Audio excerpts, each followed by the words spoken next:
अब बात करते हैं अपने देश की राजनीति की। आज 4 राज्यों की 5 असेंबली सीट्स पर हुए बाई इलेक्शन के नतीजे आ गए। सिर्फ केरल की नीलांबूर सीट ऐसी है जो कांग्रेस ने एलडीएफ से छीन ली है। इस सीट पर कांग्रेस के आरिदान शौकत ने जीत हासिल की। बाकी 4 सीटों पर जो सीट जिस पार्टी के पास थी उसके पास ही रही।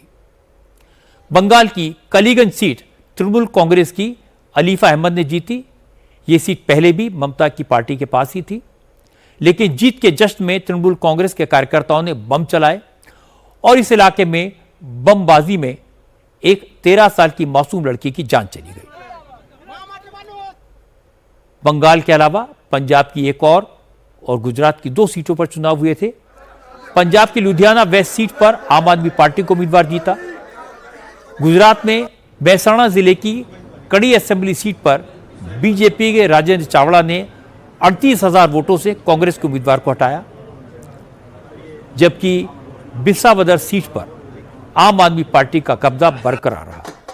इस सीट पर आम आदमी पार्टी के गोपाल इटालिया ने बीजेपी के उम्मीदवार को 17,000 वोटों से हराया।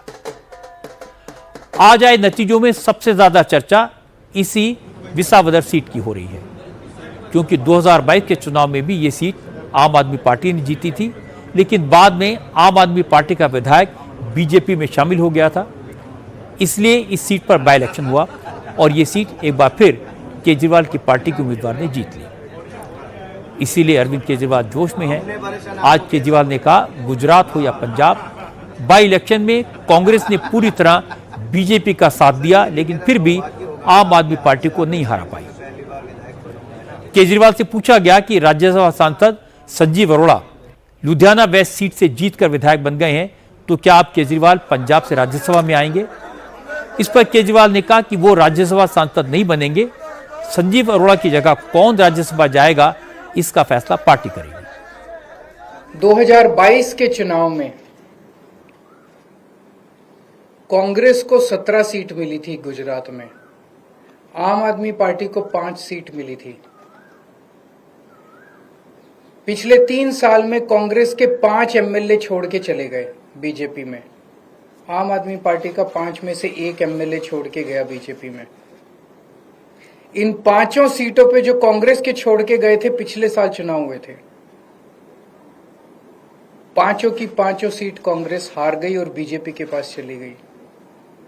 एक सीट पे जो बीजेपी ने हमारा एमएलए चोरी किया था, आज बीजेपी से हम वो सीट वापस छीन के ले आए हैं। दोनों जगह चुनाव कांग्रेस और बीजेपी मिलके लड़े। अब कांग्रेस का स्टेटस सभी राज्यों के अंदर एक ही रह गया है, बीजेपी के हाथ की कठपुतली बनके बीजेपी को जिताने की कोशिश करना।